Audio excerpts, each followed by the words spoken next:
This episode of the On the Water podcast is brought to you by Old Town Canoe and Kayak. Give them a follow on Instagram at Old Town Fishing, and you can check out the kayak fishing content from the Northeast and beyond. And to see their full line of fishing kayaks, visit oldtowncanoe.com/onthewater. Welcome to another episode of the On the Water podcast. I'm Kevin Blinkoff, and I'm here with Jimmy Fee. Today's guest on the podcast is Matt Stone. Matt Stone is a Connecticut-based fisherman, does a lot of kayak fishing.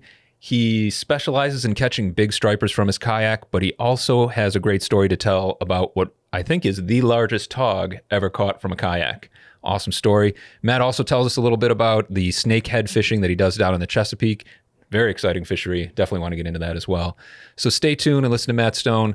Lots to talk about kayak fishing and lots of good fishing stories. But for right now, Jimmy, you wanted to talk a little bit about a recent video you shot about surf casting essentials. And these are the things that you pack to go surf casting that aren't necessarily what you'd find at a tackle shop. This is more hardware store type stuff. Your kind of junk drawer items, if you will. So Jimmy, why don't you get us started? Let's talk a little bit about what are some of those essentials that you pack with you that people might not think of. Yeah, so one of the cool things about being a surf fisherman or a kayak fisherman is that in many regards, you have to make your own gear, kind of customize your own gear to get it. A lot of MacGyvering. Yes. Yeah, there we go. And I don't think you could do any type of fishing, surf fishing, kayak fishing, boat fishing without some zip ties on hand. They come in handy multiple times throughout the season, whether it's for replacing bootlaces if you broke a bootlace, if it's rigging a bait. I know Kevin said he's used zip ties to bridle bunker to the hook when he was having a tough time hooking them hooking fish on them otherwise. Yeah, I don't leave home without zip ties. There's so many things you can use them for. I've had them save nights of fishing. I had corker sandals, which are pretty popular, buckle to your boots. And these are plastic sandals that buckle to your boots and have metal studs on the bottom so you can surf cast from rocks and slippery rocks and get your footing. I broke a strap on one once and reconnected it with zip ties. Pretty much rebuilt them with zip ties. They're more zip tie than buckles at this point. But it's a way to keep them going and keep them attached to your feet. Laces on wading boots, another great one. You break a reel seat and your reel comes off your rod. You can zip tie it down.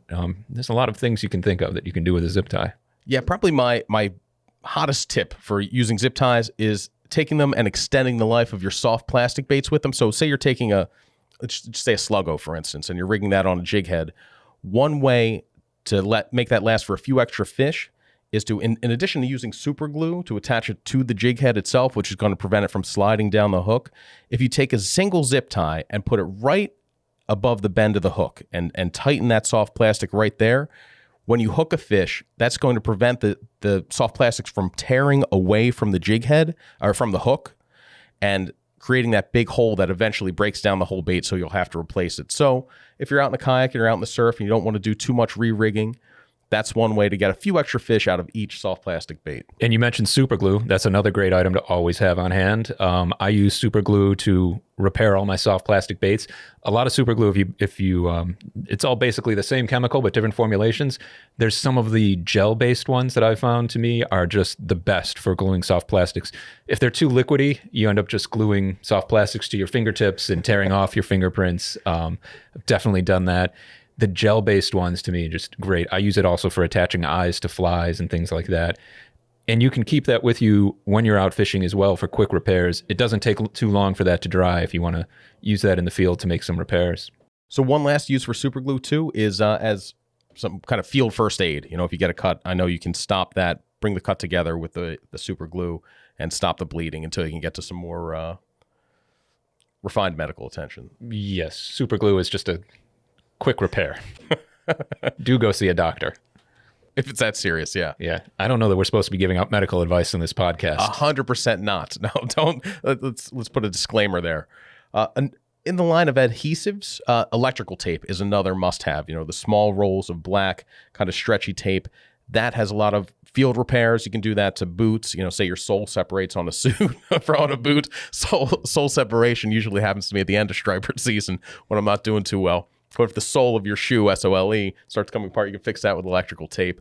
I've used it for rod repairs too. I've had it where I've chipped a guide. This happened a few years ago where my surf rod was on the side of my truck, slid off, and it chipped the ceramic guide. and I was heading out that night. I happened to have a replacement guide, but I didn't have the time to go and wrap it onto the rod. Usually guides are wrapped onto a rod with thread and then covered with epoxy. In this case, I didn't have that time. I wanted to be fishing in an hour and a half. So I took the new guide, removed the old one with a razor blade, put that into place, and attached it with electrical tape. And to be honest, I never did go and redo that repair. That's still taped onto my rod with electrical tape. In the old days, a lot of the old-time surf fishermen would do their whole rods like that. And so it definitely is strong enough. And I also keep my reels, I attach them to the rods with electrical tape, it's pretty sturdy and a nice way to kind of give your rod a custom feel too. I've never been with a tuna captain who doesn't have a giant supply of rubber bands on there. You attach the balloons with it. You can set a down rod with it and attach it to the reel to kind of keep a bait more straight up and down. Rubber bands are another real handy tool to have on board. You can also, when you're bridling baits, smaller rubber bands are great for that, to bridle bunker or mackerel or whatever the bait fish you're using is. One that's come in handy for me a couple times, Kevin, are the bicycle tire repair patches. They're little adhesive patches. If you get a leak in your bicycle tire, you put that on there, and I've used that on my waders. Not a good permanent repair, but it'll get you, at least keep you relatively dry until you can go and put some Aquaseal or some wader repair kit on it. Why not just have your wader repair or your Aquaseal? Because it takes time to dry. These essentials I'm talking about are things that I need them to get me through that trip. Oh, they do have UV. So beer. Yeah, that's a good one. What we actually put out on our Instagram to our followers, what are some of your fishing essentials? And quite a few people mentioned beer. But no, you wouldn't. You could have the Aquaseal, but you need a little bit of time for that to cure. They have UV Cure Aquaseal that's good, but it's not. That also breaks down over time. That's not a permanent solution. So that's something that'll get you through your trip. But when you want a more permanent repair for it, go to the some of the more heavy duty stuff that's going to take some time to cure. But it will keep the leaks out of your waders for a little bit longer. So one of the emergency things I carry with kayak fishing that's that it's a very specific thing, but with a shear pin. So on a kayak, like I fish from the Old Town Sportsman PDL kayak, there's a shear pin in the propeller that is designed to break if you say, if you're going full speed and your propeller hits a rock. The idea is that the shear pin breaks before the propeller, before anything else more valuable. Shear pin itself is $2. So easy enough to just then unscrew the propeller, replace that shear pin that keeps the propeller turning, if you have spares with you. So that's one thing that one thing that's not really fishing, but that if I don't have that with me, there's a chance that ends a fishing trip. Oh, it's a really good one. I think that's a good segue to go to Matt Stone, who I'm sure provides more useful kayak fishing tips. But in the meantime, there's about a half dozen items that probably are already in your junk drawer that you can throw in your truck or your car for your next fishing trip and have them on hand, and they might end up saving that trip for you. I'm Kevin Blinkoff, and I'm here today with Matt Stone. Matt is a Connecticut-based kayak fishing specialist, does all kinds of fishing, though. He is also a pro staffer for Old Town Kayaks and also works at the Black Hall Outfitters shop in Connecticut.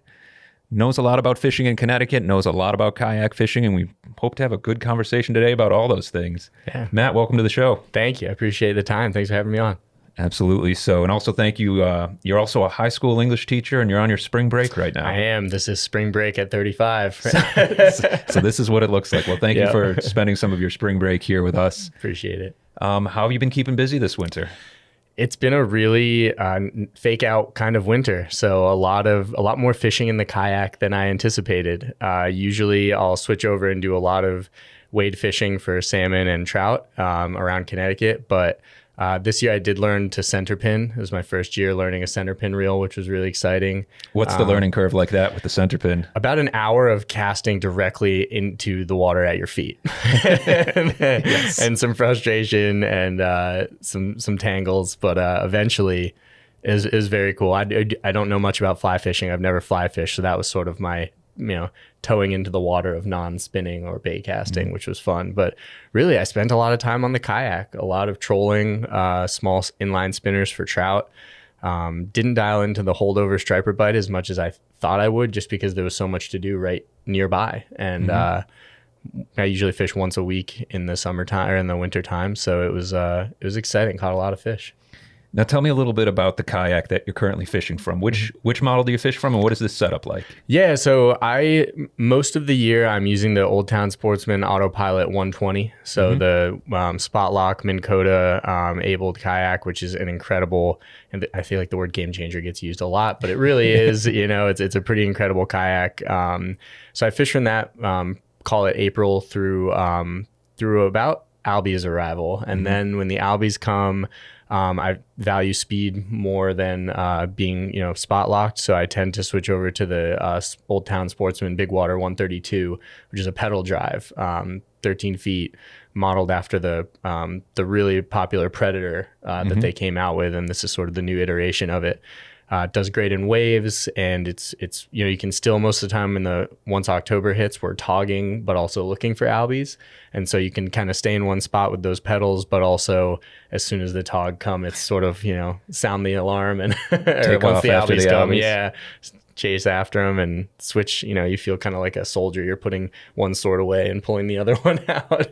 Yeah, that's the time of year you always make sure you have an albie rod on board, whether you're in a boat or a kayak. Always have the albie rod. Absolutely. That was one of my first lessons from my buddy when I moved up here. He said, never tog fish in the fall without an albie rod. And those are some of my favorite days. You can if you go out early enough, you can catch big stripers through Thanksgiving, and you might also get a tog, and you might also see some albies.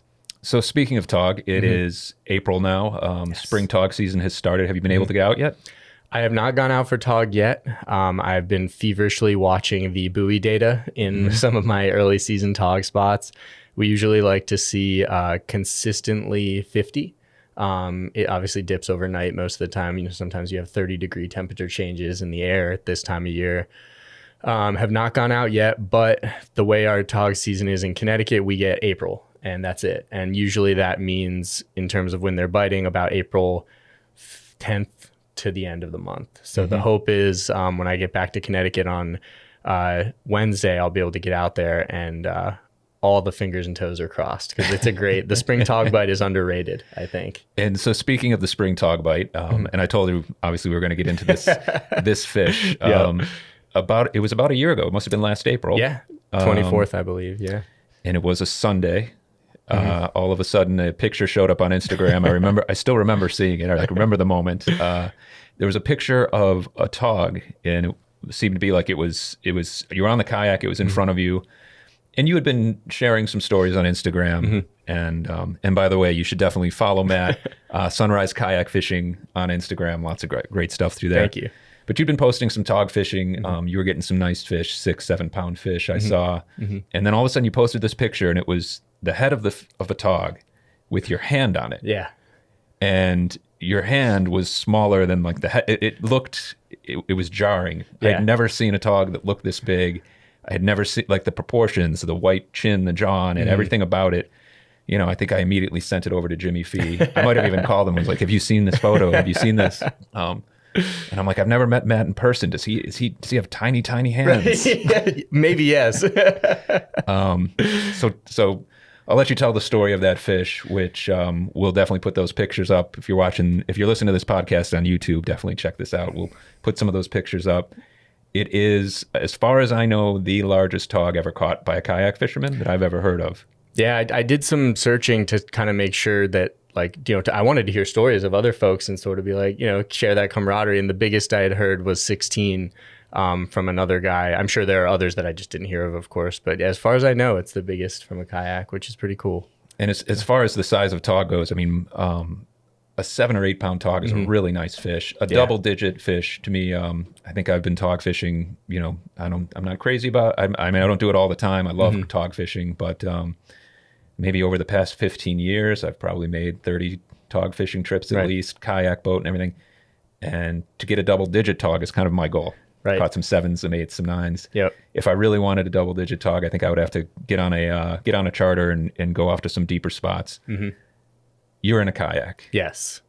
All right, I'll let you take over the story right now. Yeah, it was gosh, it was wild. I got it first whenever I tell this story, I always say like this was my first double digit tog. So I also had the same goal. I skipped a few steps, I guess, along the way. But it was last spring, last April, and up until this year I'm a lacrosse coach, a high school lacrosse coach. I've been doing that for a long time. And I was coaching a game in New Haven, and our local shops, sometimes crabs can be tough to get further down towards us in the spring. So our Black Hall, we didn't have any. We had run out. A couple other local shops had run out. So I was coaching this game in New Haven. A shop there ended up having some. So I told my buddy Scott, I was like, I'll grab some for us tomorrow. I was coach the game Saturday. We were going to fish Sunday. And went in, the guys were super nice, but they didn't have a ton. And I wanted to, I asked for, basically two fishermen's worth of crabs, and they didn't have a ton left, and I felt kind of bad. I didn't want to take the last bit. So I was like, it's all right. Just give me like one guy's worth basically. And it ended up being a little less than that, a few dozen crabs. And Scott had been on the fence about going togging anyway. He was sort of leaning towards maybe some saltwater. He's a good a good freshwater angler. So he's leaning towards freshwater. So I called him. I was like, hey, I only got one guy's worth of crabs, man. Like, I'm really sorry. And kept them in the bucket in my car while I coached the game, which was pretty funny. They lived, which was great. Durable little buggers. And went out the next morning, and it was really good. It was a spot that I had fished often with Scott, and he'd shown me the ropes of it. And Scott's a lifelong, grew up in Connecticut, and so he's really he's a good friend of yours, good fisherman. Yeah, good friend. And he's kind of shown you the ropes for tog fishing. Yeah, and for a lot of Connecticut fishing too. I've learned so much from him, and he's an incredible tog fisherman. He's way better than I am. And the spot where we were, I'd seen him land a 12, and I'd seen him land a 9 in the last year and a half, and did really well right on for a spring bite. When you're fishing for tog in the spring, most of the time every bite is a tog, which is not the same obviously in the fall. There's a lot of other fish down there. A lot of bait stealers and nibblers. Yeah, so many false hook sets, but tog hook sets are free rings true in tog fishing, without a doubt, of course. And got out there. I landed an 8-pound fish, that was like my personal best at the time. I was really excited. I had a photo of it on my lap. I had already sent the photo to Scott and was like, dude, check it out. He was, I was really proud of myself. It was already a great day. Because it was April, it was a little windy still and a little bit of a chill, even though the sun was out. So I ended up going to a spot that was a little bit out of the wind, about 17 feet of water, spot locked in the kayak, and really was just planning on kind of warming up there for a little bit. It wasn't I'd seen good fish caught out of there, but it wasn't really the spot I was really trying to focus on. Dropped down and landed a small fish right away, which was a great sign in the spring, of course. And then dropped down again. I was using a 7.6 medium heavy rod and a 4,000 Daiwa BGMQ spinning reel. So it's a little lighter as far as, big tog would go. And 50-pound leader and a little Asylum Jigs, yellow jig head. And because I had gotten a bite right away, I put a whole crab on there, which is sort of like, you can build a bite with the guts of the half crabs floating around. And get then the smell out there. Exactly. Especially in the spring, want to pull them in. And ended up putting down like a little, 2-inch across maybe green crab, whole crab, put it down. And, you keep the tension on the jig, and it just went light, which is a really good thing when you're tog fishing. It disappeared, That's when when you're tog fishing, a lot of times the bite is a smaller fish. It's a scratch. It's a bit of it's a nibble. It's a tap. When a big tog comes along and eats the bait, like you said, all of a sudden the weight of the jig, everything is just gone. It feels like all of a sudden there's nothing on your line. Yep. Yeah, and the sign of a good tog, I think, is when you set the hook, they set back. So, you set, and then if 1 second later your rod is 8 guides under the water, they have fought back. And this fish, when it picked up, I swung, set the hook really hard. And it was immediate recognition that I was like outgunned. I was like, this is big. But the thing that was tricky was I had no basis for comparison, because I had caught my biggest tog at 8 pounds an hour prior. I mean, an 8-pound tog on the setup you were describing was probably a battle itself. It was great. Yeah, out of like a lot deeper water too. I started deeper and had gone up shallower, and I mean, even a 3-4 pound tog is a great little fight, right? They're bulldogs. And so this fish really dug. I fought it like I would normally fight a fish, and thankfully it ran away from the structure that I was fishing, which was great, because that is not always the case. A lot of times, you're we call it the welcome to tog moment, where you set and you're excited, your rod buries, and then and it's gone, and you don't even get a chance to recognize the fact that you have a fish, because they dig their nose in, chafe your line, and it's gone. Yep. And this fish ran away from the structure, which was great. I fought it back and forth. Definitely could tell it was bigger, you know, especially shallow. It had a lot of energy in shallow water. I didn't have to pull it up super far before I saw it. And it did sort of that white, you know, the belly kind of showed. And that was like the sweaty, shaky, saying non-family friendly words started coming, because that was, again, even without a comparison knowledge, it was a big fish. Yeah. And I was like, oh my gosh, this is wild. So I stood up, tried to kind of like guide it. It did at that point start trying to find a place to break off. And I didn't know was I looking at a 10-pound fish that was thick? Was I looking at a 15? I had no clue. So you're standing up in the kayak now. Yep. Standing up, the spot lock's holding me. And the reason I stood up is that it was a little easier when you're standing up to get the line back and forth around the bow. You do it with striper fishing too, kind of that end game when those big stripers sometimes hold it right underneath the kayak. Went back and forth with this fish and eventually saw it and was really excited. I tried to net it, but it was just so awkward and like such an oddly shaped, gigantic fish, right? That I realized the net was a no-go. So I grabbed my lip grips, my fish grips, and I actually somehow got it kind of up in his chin and into his mouth. Wow. Yeah. And at that point, you're just hoping that like when you go to pull, it's not, you know. And the most scary is I couldn't see the jig. You know, a lot of times with tog, you get them on the front part of their lip there. You can see it, right? And regardless of the jig maker, with a fish that size, there's a chance that it bends out. That's just the name of the game with tog fishing. And I pulled it in and kind of lost it. Like, I didn't know what to do. Like, do I call the police? Do I call my friends? I don't know what to do. It was a really incredible moment. So I ended up weighing it a bunch of times because I knew it was special, and I'm not the strongest. So holding that fish like this with one, my phone in my other hand, getting a picture of the scale, and it ended up pinning at 23 pounds, 2 ounces was what it kept settling at. So the goal then was to sort of remember the moment, and really I always try to focus on like fish health when I'm taking those photos that I get. And I didn't know until well afterwards that tog are incredibly hardy and they can survive quite well, either in a net in the water or out of water for quite a bit. So I was rushing, I took those photos that you saw straight down because the background of the area I was in was quite noticeable. And, of course you want to tog fishing, you always want to kind of protect your spots, especially because it was not mine, it was Scott's spot. And it's funny that you mentioned the photo with the hand, because I had many guys at the shop later that summer, and while I was speaking with people about it in the coming weeks, say that was the photo that was sort of like, whoa, And it's also, that was a size 11 boot in the photo too, that fish is next to. Your size 11 boot is it's the same size as the fish's head. Right. I've looked at this photo many times.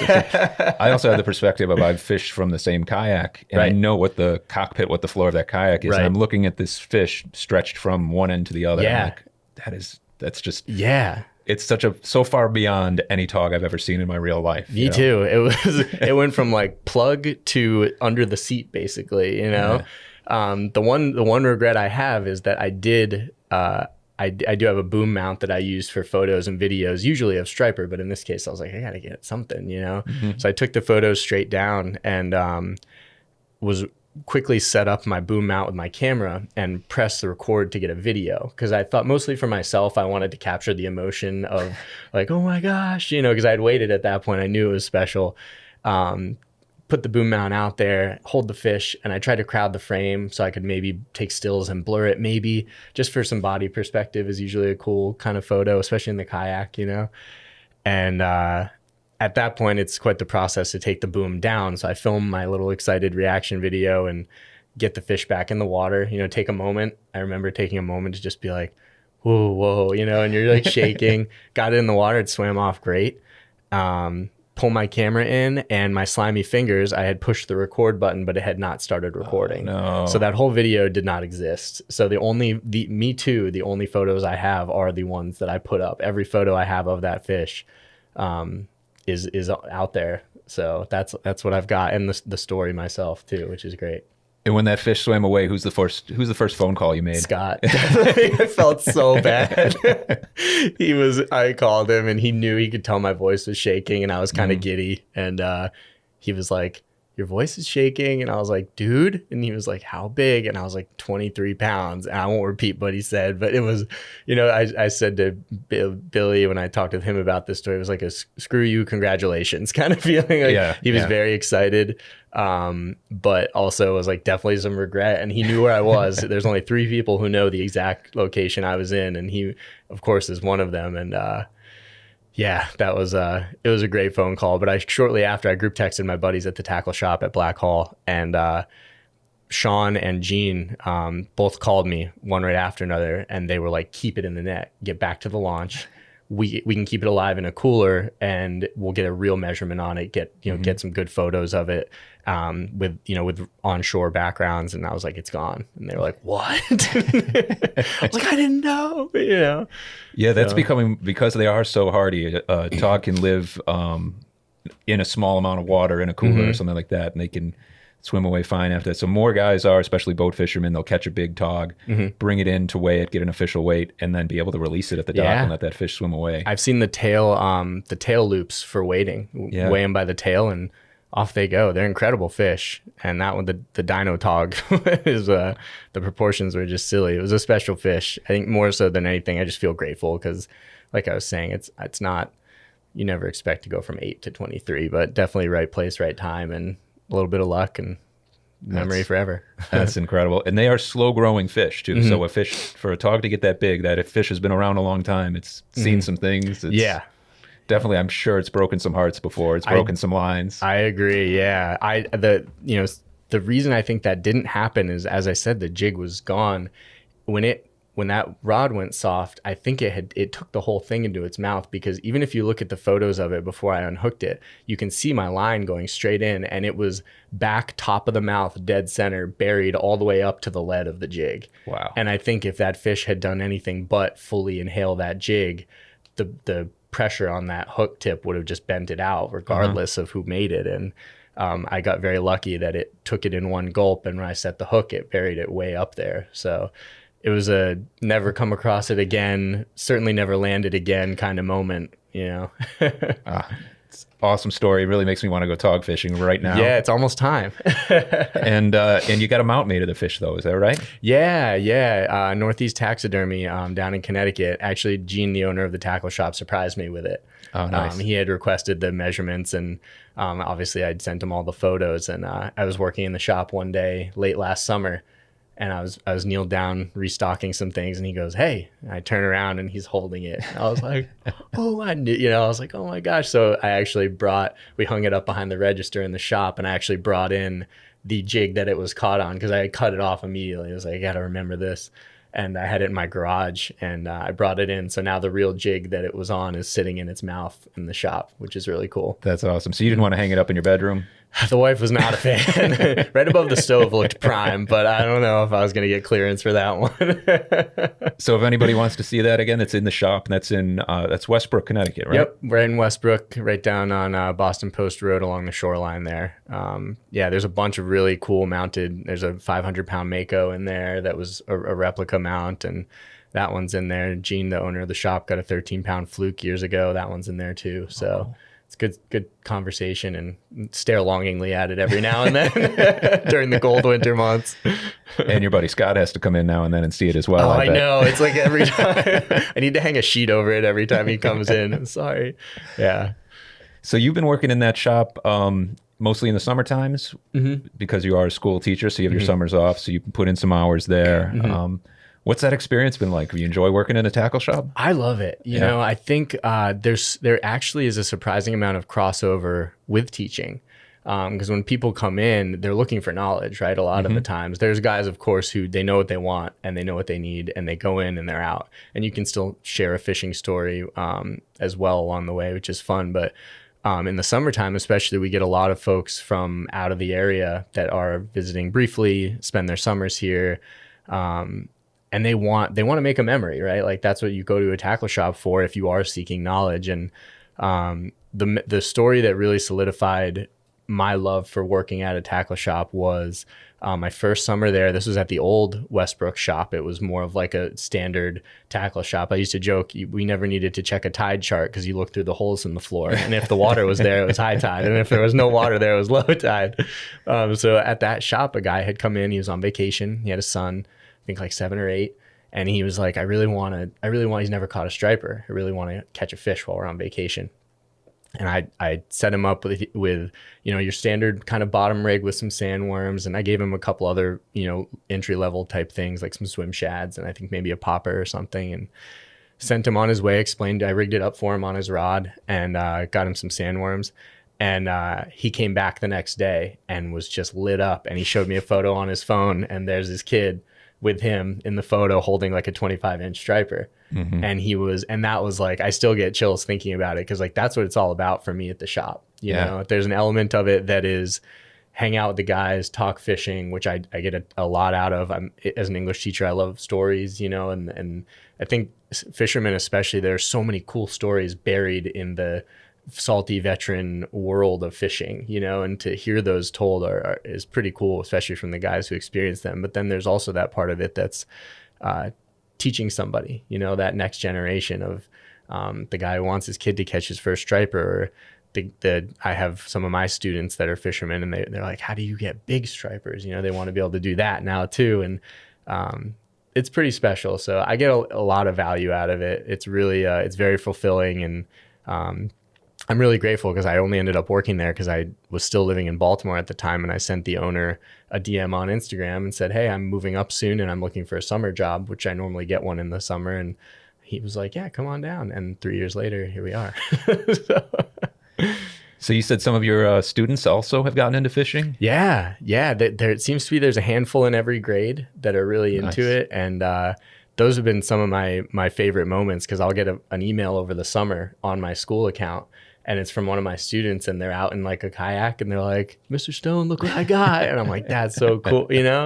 It's that same magic I felt, and probably you felt too when you first got into a kayak and you're like, I'm not on the bank anymore. It's a neat feeling. I was a sophomore in high school the first time I hopped in a kayak and fished, and to see them kind of go through that, it's really cool. Yeah, for me, it was definitely that I was always a shore fisherman, and I'm like, okay, a kayak will just get me to the fish away from shore. And that's all I was thinking about, not necessarily what it was like to be in a kayak and fishing. I'm just like, I'm off the shore. I'm off the shore. And then all of a sudden, you get to a point where you realize it's not just that you're able to hit new waters. It's actually being in the kayak is an experience unto itself and changes fishing itself. Yeah, it really is cool. Now, do you get a lot of folks come into the shop because the shop sells kayaks as well? Obviously, you've got, with the Instagram presence, being known as a kayak fisherman, you get people come in and want to ask questions about kayak fishing, either getting into it or advancing. Or yeah, we get a ton of folks. A lot of them are doing what many of us did, which is they've fished from a kayak, right? But the world has grown. The kayak that I fished in, a yellow Blast brand, like Walmart special that my parents got for my brother because he had like a kayaking phase for like a week. And then there were like those fishing kayaks with flush mount rod holders. And that was really all that differentiated them from a regular kayak, was a couple rod holders. And now what we have now, I think folks who have been sort of on the perimeter of kayak fishing or somewhat interested in it, they're now seeing it's safer. The primary and secondary stability of these boats is incredible now. There's a community which pulls a lot of people in, especially that's one thing that got me too. And they're curious about it. So they want to know, why should I get this kayak over that kayak? What makes this one cost that many $100 more than that one? And it's a new knowledge that's being kind of passed down because these boats are the first of their kind to be used for 3, 4, 5 years. So we get a lot of those folks that want to get their first pedal drive, right. Or guys that have a pedal drive, but they now know that they can rig it with lights and high-end fish finders and all the accoutrement of fishing, and they want that. So it's like people with cars, right? You add a spoiler, you add rims, you get a paint job, and that's kind of happening with kayaks, and it's really cool. It's a cool time to kayak fish right now. Definitely. Talking about your kayak setup, and it's the it's the Old Town Sportsman Autopilot 120. And so this is it's a 12-foot kayak, Yep. correct? And it has a Minn Kota trolling motor in the console. And so that there's no pedals. Nope. And you're basically using a trolling motor connected to a battery. You've got a remote control hanging around your neck, and what it has, this autopilot, is the spot lock feature, and you refer to that as the game changer. And the spot lock is basically a GPS anchor. So at any moment on this remote control, you hit the little anchor icon, and now that trolling motor with GPS knows exactly where it is, and it will stay in that position. It'll adjust, speed up, slow down, turn. I don't know how it does it, how it works, but basically, if you find a spot you want to fish, you hit that button and you're in that spot. Yeah. For tog fishing, it's incredible. It's amazing. Yeah. For striper fishing, if you're trying to stay in one place off of a structure and work it with casts, it is amazing. Yeah. And you also have now, so the trolling motors obviously needs a battery. What about electronics? Do you have electronics rigged on your kayak? Yeah, so I run the trolling motor from a 100 amp hour lithium battery, and then I also have a Humminbird Helix 7 Mega SI G3 fish finder rigged on a 20 amp hour battery as well. So that's kind of the extent of my my electronics, and you can go all out. You know, you can get the $1,400 fish finders if you want them. A lot of guys in the tournaments, bass fishing scene, freshwater scene now are running two fish finders on their kayaks. You could probably watch the Super Bowl and, you know, check your side imaging on those things now. It's funny. It's always the freshwater bass guys who take it to the next level. Yeah, they love that stuff. Gear junkies. Yeah. And so do you find you use your fish finder a lot in the type of fishing you do? So it really depends. I think for new water, I'm using that plot charter with the contour map on it a ton, just to know.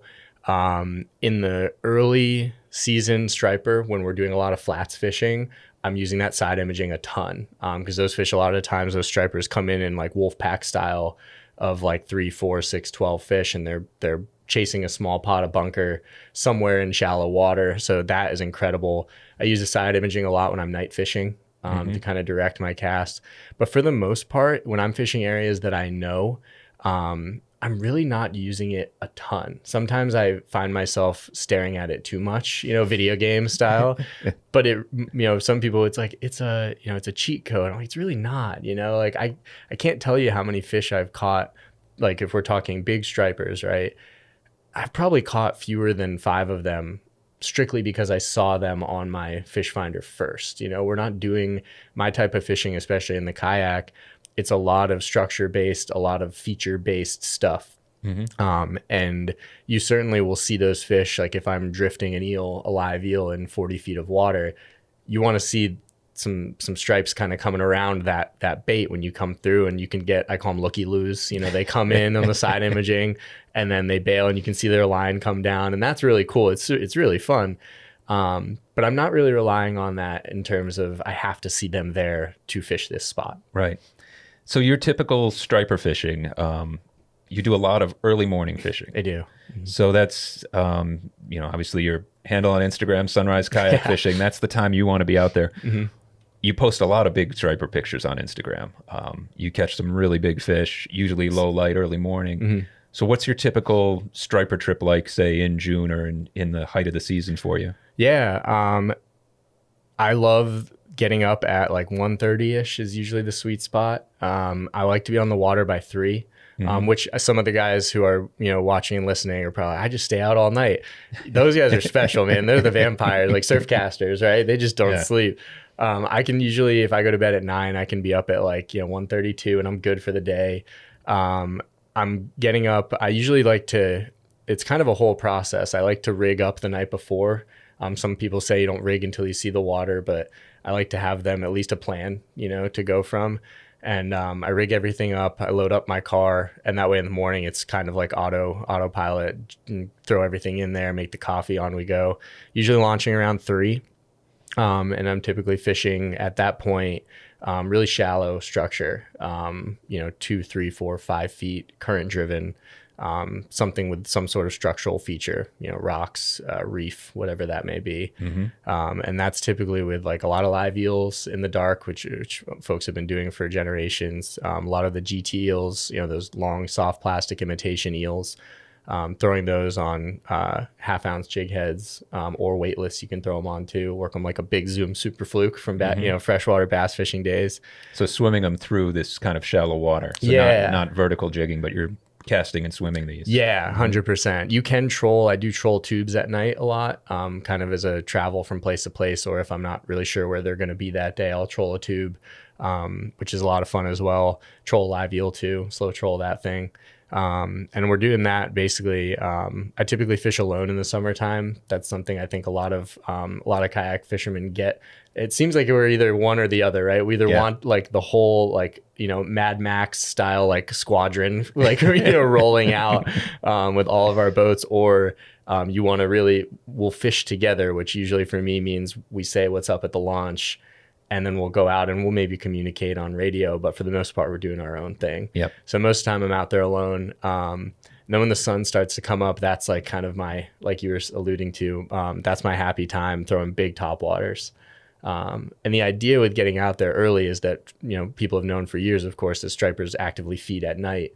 But I like to get out early to get an idea of where they are, so by the time that sun comes up, I love fishing with eels, live and imitation. I like trolling the tubes, but the visuals of a 45-inch striper blowing up a 9-inch, 7-inch, 2 to 3 ounce topwater plugger, that's what I live for. So that's what I'm starting to throw around false dawn when it's light, but the sun hasn't quite come up over the horizon yet. And from there, it's sort of what's happening. Play it out. If the bite, a lot of times in those really those bluebird sky summer days, those fish, I call it the air conditioning theory. Those fish have come in shallow at night because the water's cool, the bait's active, and they can hunt perfectly fine with those lateral lines in shallow, bait rich areas. But then when they feel that sun, that air conditioning is shut off in the shallows and they start to meander out deep. So I'll sort of kind of have moments where I'm like, all right, what do I think they're doing right now? Like, what's really bright out tonight, or today, and there's no clouds, there's not much wind. They're probably a little spooky. They might have gone a little deeper sooner, so I'll sort of adjust and jig some bucktails, troll some diving plugs, things like that. And then at that point, it's either keep hammering away at those stripers if they're good, which this past season was incredible. We had fish all day long, which was just wild. But a lot of the times, a typical year, around 10:30, I'm kind of putting away the striper gear and I'm going to go a mile or two off the shore and start digging into some fluke or some sea bass, that kind of stuff. And I've heard from Connecticut fishermen, from reading the reports and the columns over the past couple decades, it always seems like the striper fishing really does slow down. Long Island Sound gets warm, the Connecticut River gets warm. There's a lot of warm water.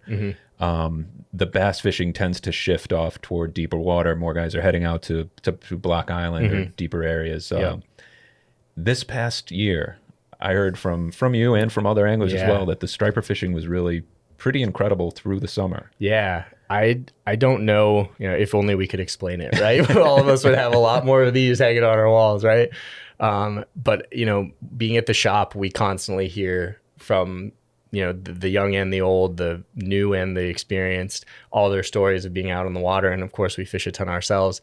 And the resounding message last year was, what is going on? Because we are having trophy class fish. I remember right around the 4th of July last year, it was every fish we hooked in our normal spots where we're not like big fish only guys. Like we love them all, but of course you want to catch the big ones. In our normal spots that we check, we were landing we were hooking an average size fish of like 43 inches with many lost and, many in the 40 to, 38 to 40 range with some incredible. My first ever 50-inch striper last year from the Kayak was on like August 15th last year. And I wish I could explain it to you. I don't know. I did talk to a couple of the Boston guys. And this gets into a whole other part of fishing, which I think is either you love it or you hate it. I love the research and the patterning and the migratory aspect of it. I talked with a couple of Boston guys who are those, the nighttime guys. And who usually find giant schools up there all summer long. And he was like, they weren't here, they were down a class. And I was like, that's odd because we had what you're describing all summer long. So who knows if theirs ended up in our waters all summer, but if they do it again, I'm not going to be mad. Yeah, it is so much fun to kind of theorize and think like, oh, are these the fish that would normally be here, but they've stuck around here because of the bait, or where, what are these fish doing?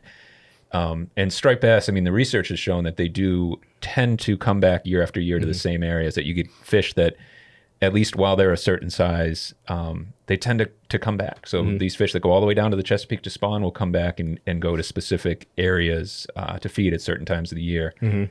But that doesn't necessarily, it's something that happens, but it's not a rule. It's not every fish doesn't come back to the same area. Right. Every year is a little different. Some years are way different, and some years it's totally in your favor. Yeah, we had the in the favor last year. It was pretty cool, and as a result, I didn't keep a single sea bass last year, which just feels wrong to say out loud because they're so delicious. But yeah, I think I sent Jimmy a photo for an article recently that he did, and I was speaking on trolling tubes, and I sent him a photo. I have the timestamp still, from the photo on my phone. It was like 12:46 p.m. in July last year, and it was like a 44-inch striper in 9 feet of water. Yeah, and we didn't have a reason why. We just kept like, well, let's go check, and thump, there they were, and we're like, well, why would we do anything else? Especially in the kayak, this is great. It was a special year. So yeah, the sea bass will be there when you need them. They will be. Yeah. Do you think that? And this is kind of the theory that we throw around a lot now with striped bass for why things may be different than before, is the bait situation seems to have changed so much with menhaden making a big comeback. Did you see a lot of bunker or menhaden in your waters? Yeah, especially early. Our early bite, essentially the Connecticut, we're waiting for those river mouth bites to fire up, and most of those are. So last year, for example, we had, I think it was somewhere around early April, right around now. Everything was sort of warming normally. And then we had, it might be March or April, but at some point I do remember we had a really hard freeze for like 3 or 4 days, and things plunged, and nothing ever was consistent at that point. So we were all sort of waiting for where these fish were going to be. And we started to get itchy, as fishermen tend to do, like waiting for the albies in the fall. And I was talking with friends who were using slow pitch jigs in the reefs out in the Sound, and they were slamming tons of great stripers, and it was ghost town inshore, except for the holdovers and the dropbacks, which we have firing up at that point in time too. And it felt like that deep freeze just hit pause on them and delayed them a little bit.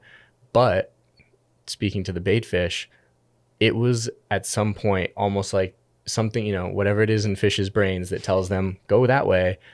They appeared almost like overnight, and the rivers just lit up, and we had bunker football fields, their little, yellowy tails flitting around, and that was it. It was game on. It was an incredible bite. It went all the way into the start of July. And at that point, you have to ask yourself, like, I know the fish are there, but is it healthy for those fish to be catching them in that warm water? And a lot of the guys in Connecticut are really, really conscious of that, and which is cool. So people started they were still there, but people stopped fishing the river because it was so warm. And I always refer to anything out of like a river as out front. Like out front started to heat up, but it did seem like almost as if the bunker and the stripers were swimming side by side. Like, you guys done with the reef? Yeah, we're good. Let's go inshore now. And then the bunker were there and the stripers were there, and it was game on. So, yeah, there doesn't seem to be any other bait fish that really has such a hold on striped bass that they will stick with them. They will follow them. They will stay in water that maybe is not, I don't know how a striped bass senses comfort, but they're not as comfortable in that warm water. But something in their decision-making brains is like, it's wild. Food's good enough. Let's just stick around here. Yeah. It's a little hot, but eating's good. We'll survive. Yeah, it's like a buffet with the air conditioner broken. Still plenty of food here. Yeah, we're not going anywhere. So moving on then, a little later in the season, you got into the albie fishing pretty big. Yeah. I think that's something. It's been so cool starting in the Chesapeake Bay, where I first started, like, saltwater kayak fishing the Chesapeake's, brackish, depending on where you're at, but essentially fishing those feeder creeks, rivers, streams, And this is when you were living in Baltimore? Yeah, I went to college in Maryland, and eventually settled in Baltimore City for a while. And that's where I really started to get in touch with guys like Alan Batista, who's a really incredibly talented Chesapeake Bay kayak fisherman. And a buddy of mine from college had started posting photos of striper on his Instagram. We connected, started diving into that. And so to go from there, where really it's all stripers, right? Unless you go really south into the Chesapeake, you can get into the specks and the blues and the drum and things like that at the CBBT. To come up here, it is an embarrassment of riches, you know, and nothing for me. I would call myself first a striper fisherman, but there's nothing like that feeling of waiting for those albies to show up. And just, you know, we were out there together last fall in late August, and that was my first day seeing them. And I think because it's all still so new to me, there's nothing quite like it. It's impossible to describe if you haven't been out there, boat or kayak, what it's like to chase down albies and see what they do. And which is funny since they use them for like shark and Goliath grouper bait down in Florida. They hate them. We spend so much money chasing them. Yeah, we see that on social media. You post an albie and you've got half the audience is from the Northeast. It's like, that's awesome. I love those fish. And then you got another half there like, why are you guys playing around with that shark bait? Yeah, like chunk it, toss it in the water. If I remember right, that last August, the fish showed up. The albies showed up kind of early off Cape Cod. Late August, we had them really good for a couple days. They were right off Falmouth here in Cape Cod. And I think that's when we called you in to come on down. And then, of course, you came down and it was a little tougher. The fish were around, but they were really picky moving through there. But I remember just seeing it through kind of your eyes of seeing, you know, the way the albies were that day of, you know, you're watching them, they're coming out of the water, they're blowing up. There's still that, even when you don't catch an albie, as long as you see them and you get the chance to chase them and you get that, you still get that heart pounding excitement. Yeah. It's like, I don't know if it's like some inner predator part of us that likes to chase down prey, you know, even though we don't really eat albies, but yeah, it is so incredible. And that day was wild because we had them right away. I ended up getting one after enduring like those mega downpours that we had go through. That's right. But I saw Matt got a Spanish that day. I remember he was fishing with us, and I saw one other guy land one from a boat, and that was it. And I think that I call it the albie mystique, right? Stripers, sure, you have factors that need to align to land a good fish, but albies, it feels like you need to thread the needle to really have a good day. You need the sun or lack thereof. You need the bait. You need to match the bait. Is your line a 15-pound fluoro leader? Well, it might be a little too thick for today. Maybe you should be using 12. Are you using pink? Maybe you should have been using silver, right? Are they, you know, one of the first things I remember trying to figure out with the albies was when you see them, I always tell myself, don't cast the first time I see them, because I'm trying to ascertain whether they are actively circling or slashing at something, or are they traveling right in one direction. And the first one I ever landed, I remember taking that moment, and it's like everything in you is like, you know, just cast. And I remember seeing it was a small pod, and I remember thinking like they're traveling, and I, you know, side-armed a little epoxy 10 yards in front of them and ended up hooking up. And there's just so much that needs to go right to get albies. And like that day, you know, what did we have? Like maybe 50 casts into active blitzes and nothing. and there's you know, and like you mentioned, there's all the different variables, but when you've got a dozen anglers out there, oh my gosh, and everyone's doing something slightly different, different leaders, and no one's hooking up, you're like, okay, they're impossible today for some reason. It is really cool. I think too, for me, again, speaking on the migratory part of them, I love so throughout the summer with the striper stuff, I usually fish solo 85% of the time, and with one or two buddies that I'm close with the rest of the time. And you keep things pretty private as far as where you're at and whatnot. But in the fall, when the albies come, the network fires up, you know, like, and everybody, you know, for the most part does it. I have buddies from like Bridgeport to Boston, and we're like, what's going on? Talking with with Billy up in Plymouth, you know, trying to figure out where are they, you know? There's like a dozen kayak fishermen I know on Instagram that we don't communicate at all until all of a sudden mid-August. It's like, hey, how you been? Yeah. How's everything going? How's a family? you gotten out yet? Yeah. Yep, they throw a story like the teaser Instagram story where it's just the eyes emoji and you see those green stripes and you're just like, ooh, gotta get back in touch with him, see what's up.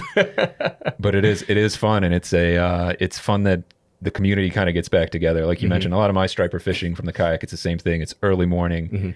I get to the ramp and I want to make sure I don't want to see anyone else there. It's exactly the same as me. Yeah. Get out there and fish. It's a very solitary thing. Albie fishing, a lot of times it's in the daytime. It's after the sun comes up. Right. It's showing up at the, if it's a beach parking lot or wherever it is, and you see a dozen other cars there with kayaks, and you're like, oh, good, this must be the spot. Yeah, it's a great That's sign. a good sign. Never do you want to be the 12th person to launch, except when you're going for albies. And everybody's got binoculars, and everybody's got a story about like, oh, well, I heard they were here yesterday. I heard they were over there the day before. And yeah. Yeah, that's a fun time of year. I really enjoy that. And it's our last sort of, you get into the fall tog season for the most part up through, call it Thanksgiving. But the albies to me are really sort of the last big exciting thing before we hunker down for those 4 or 5 cold months out of the year. So what a fun fish to chase for us. And in Connecticut, we had a banner year last year. So it ended up, my goal was to get 5 from the kayak, and I ended up with 26. So I was like, all right.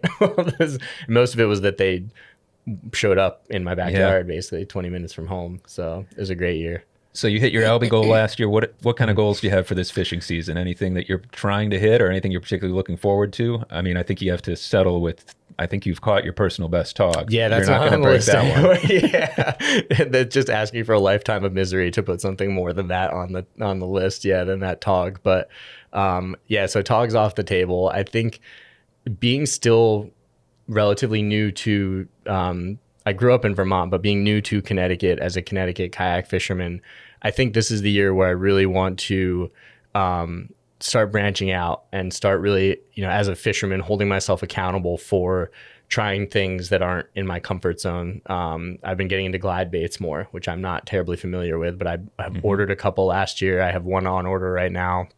Excited to try those. And going to places, I spend so much time on Navionics looking through those contour maps and trying to take those factors that I know exist in the spots that produce consistently and saying, where do I see those also in spots that people probably fish, but that I don't know yet? And so this is a year I really want to start branching out a little bit. I do, like you were saying, I'm on the water typically 35 to 40 hours a week in the summertime, a couple morning trips, a couple night trips. And so for me, this is going to be, push your limits a little bit, push your comfort zone, try new stuff, go new places. If they get really rough, go back to the normal places and get a little pick me up and catch some scup or porgy for a few hours just to feel the tug on the line and get back to it. So I've also been really trying to get better. Those night fishermen that I was speaking to earlier, I respect those guys so much because it is such it's such an incredible dedication that those guys show, and they catch so many fish. And I've been trying to get better and more comfortable at the night fishing. I know it produces fish, but it being only my, third year here, part of it for me is like a comfort zone, getting to know the water, where are the rips that are forming, whether it's sun up or not, where are the rocks, where are the fish positioning, and just getting comfortable being out there in the dark at night, which definitely, it took me a little more than I anticipated. It's spooky out there sometimes. I'm still, if I'm fishing at night, I much prefer to be on shore. Something about night fishing from a kayak, and it's even when you're out there in the dark and you pedal over a school of fish near the surface, which is really common. Stripers or whatever will be right under the surface, and it is usually silent. You're out at night; it's so quiet. You're going along and your heart rate's already up. You're already anticipating something to happen. Sense. Then all of a sudden you run over a group of stripers and the water just blows up. The water blows up around you, and you're doing this. And you're like, oh my gosh. And everything in you is like, shark, you're dead. Like, at least for me, like, this is it. This is where I go. That happens all the time. And you talk with the night guys. I have buddies that I've been sort of teasing out information from, helping, asking for help and advice, and they're just like, dude, just get out there. You just got to be out. You got to sit in it. You got to be out there. And I'll be darned if what you just described, it scares me the same amount every time. They're like, it's fine. You'll get used to it. I'm like, I'm not used to that. Something splashing in the murk at 2 a.m. is spooky every time. Yeah, there's seals, there's sharks, there's just things that splash in the night. You never know what they are. Yeah, mystery marks on your side imaging. Like, don't look too close. Is that a tail or a fin? That's the other thing you can get into when you're in a kayak at night and you've got your screen in front of you, and that's, you've got the brightness turned down, but there's still some light for that. And you kind of get this night blindness thing if you don't really know what's around you. Yeah. That's the hardest part for me is like, I run, I get up early and I run before I go into school, and that's in the dark. and I hold the headlamp, but I don't turn it on because of that same reason. It really limits your view to whatever the light is lighting up, and you don't see beyond that. And I remember the first couple times kayak fishing at night, losing the equilibrium of where the horizon is, because it's all black for the most, especially if it's a cloudy night, right?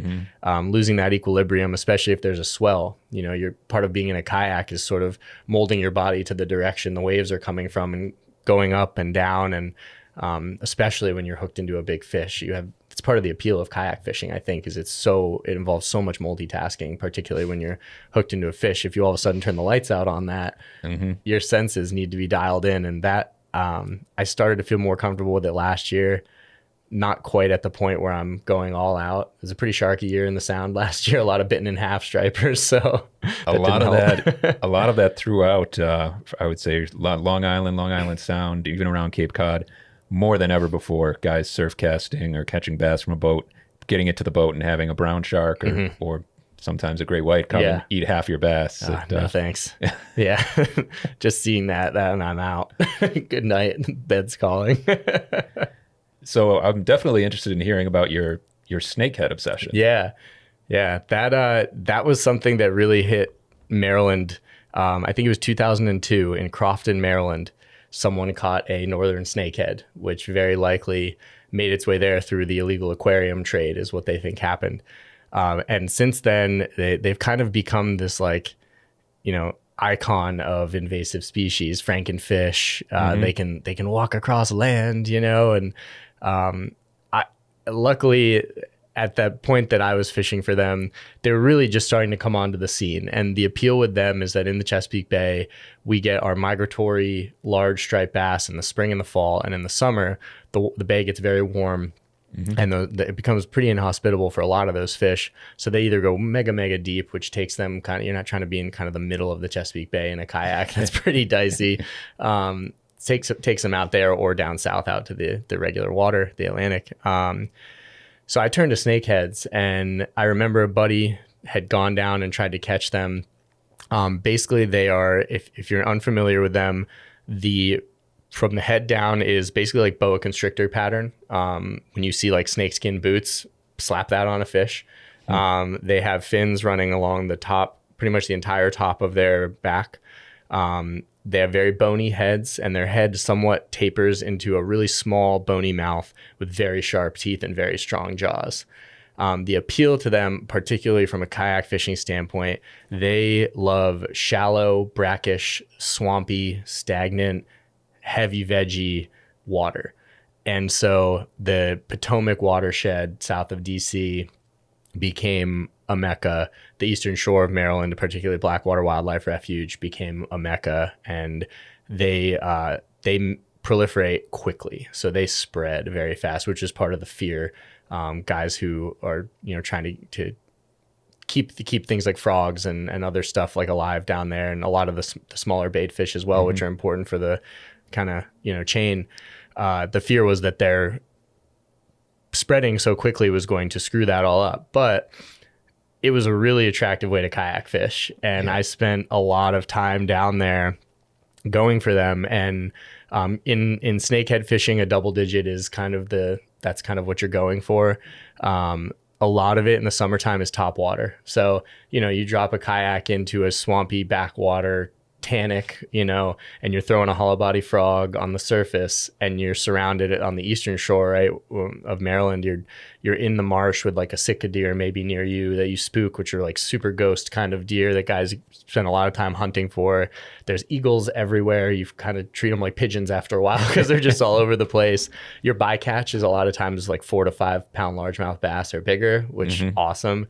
And they're incredible. They are really the sucking, smacking, popping sound that they do when they hit a topwater. Same way you can tell when you hook a bass or a bluefish, you can tell which one it is. The way a snakehead wakes the bait, you can see it coming from like 10 yards away sometimes. And cool. The anticipation builds up. I actually learned one of my most important lessons of being a kayak fisherman that I still use now when I was snakehead fishing it was a trip that I wanted to take down to a spot that I'd been to, a little river off the Potomac that I'd been to a bunch of times. Got up early, did the 1.5-hour drive from Baltimore City, got down there, pulled in the boat ramp, and like we were talking about earlier, there are bass boats everywhere launching. It was terrible. My heart dropped. I was so bummed out. It was dark still. Thought I'd gotten there early enough to kind of get ahead of them. It was a group of buddies doing a derby among themselves, and they were super nice. I talked to them real quick, but I was like, all right, I'm not trying to do that. I can't. Part of the kayak thing is we have to, I call it aim small, miss small, right? From the movie The Patriot. You're in a small area. You got to dissect it well. These guys are in bass boats that are going to cover every bit of that water before me 3 to 4 or 5 times over. So I ended up going to another spot that I had heard of, but I'd not gone yet because the trip to get there was a 4-mile paddle from the nearest launch.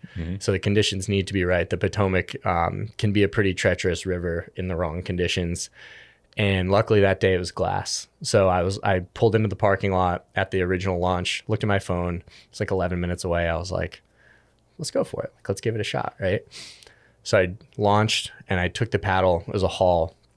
I was in a paddle kayak at that point. So it was the shoulders were not feeling okay. Ended up getting into this creek. And I was so devastated because here I am, a 4-mile paddle. I'm going to be all by myself. It's like a 1-minute run for a boat. So I think I'm going to pull into this beautiful, like isolated, like Fern Gully, beautiful like creek, that's like snakehead nirvana. And there were like 12 boats in there already. I was so bummed out. And they bow fish there. They're allowed to bow fish. So there's gar and snakehead that you can bow fish for. So there's bow fish guys and there's regular bass fishermen and there's snakehead fishermen. I was the only kayak. But for a long time, my first like 3 hours there, probably, I was essentially following the path that these bass boats were taking, which was from the shore, call it 40 yards out on either side was heavy weeds, spatterdock and lily pads and things of that nature. And in the middle was a channel, and that's where all the boats had to stick because it was very shallow elsewhere. And I was kind of following them, and I was at that point I was kind of grumpy because I had got my original spot, a bunch of people. Now this spot, after a long paddle, a bunch of people. I was like, man. And I was kind of doing that thing where you get down on yourself when you're fishing and you start to you screw up your casts or your bail closes and you launch a bait and you're like, typical figures, this kind of day. So I finally snapped myself out of that. I caught a bunch of largemouth, but wasn't really there for that. And this was sort of the moment which still sticks with me years later. I realized that I shouldn't be trying to fish like those bass boats because I was not a bass boat, which is a weird thing, right? But we were talking about earlier, kayak fishing is just now exploding onto the scene, and we need to develop our own tactics essentially for waters that have traditionally only been boat fished. And I grew up, my dad had a bass boat growing up. So that's how we fish. You drop in the trolling motor and you go along the edge of the weeds and you beat them up, And I realized that I was following these boats with trolling motors for really no reason other than what I was used to doing. And so I was like, why am I trying to fish like a boat? So what I ended up doing, I had nothing preventing me from going into those weeds. So I ended up same spot that boats, probably at this point, 10, 15 passes by a bunch of boats had been through. I cut through the weeds, paddled through them, got covered in all the bugs and whatnot in there. But what I found was on the backside of that heavy weed, just before the shoreline, there was about 10 yards where the weed was sparse. It wasn't open, but it wasn't choked either. And it was a foot and a half, 2 feet deep. And what I ended up doing was going parallel right next to the shore. You're dry land, I'm in my kayak here. And within 10 minutes, I was fishing basically the backside of this spatterdock that those guys couldn't hit. And within 10 minutes, I landed a 14-pound, 33-inch snakehead, which was the biggest still that I've ever caught. And a half an hour after that, I landed it was a 13-pound, 31-inch snakehead. Same exact water, right? Same spot, same everything. And all it took was just being like, why am I fishing like a boat, And so I try to take that. Of course, my day was made, right? I kept them both. The debate over whether to keep or release snakeheads is a whole nother ball of wax. But I kept those ones, made some ceviche and some tacos out of them later on down the road, which they're delicious for fish that live in stagnant, swampy water. They're great. But I've still taken that message when I break down new water for stripers or whatever it may be. Don't go where a boat is going because we're not. We can get shallower, we can hit spot lock, and instead of drifting a point or a rip, we can stay there, or you can pedal and keep yourself in position for a period of time. And I still point back to that snakehead trip on that creek where I sort of had that realization, like, don't fish like a boat. And that's really just given me a whole new lens through which to look at new water and water that I've been fishing for a while. Like, am I fishing this like a boat, or am I really breaking it down like a kayak? So the snakehead fishing was something that gave me an outlet in the summertime, the beauty of being back in the swamps with all the other animals, the invasive factor of these snakeheads, the top water, but also taking that lesson.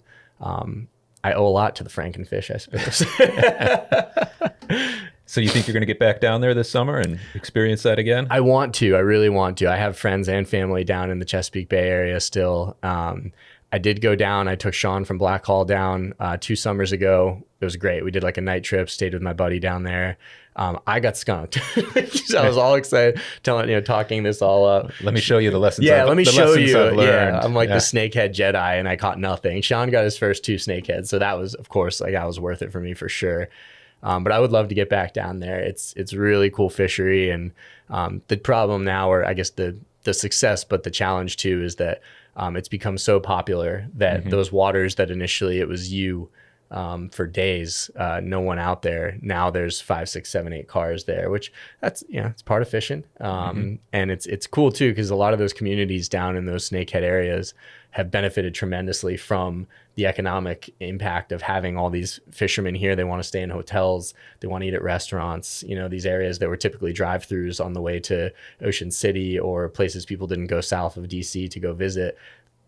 People are now kind of capitalizing on the snakehead fishery. Yeah, it's really cool. It's quite its own little fishery, but they've spread up to heavily up to like southern Jersey now. The first one got found in Connecticut. I was just looking at this a couple of years ago, but they think it was just an isolated one fish aquarium dump kind of thing. But they are spreading very quickly. So who knows when they'll make their way up to us? Some would argue they never should.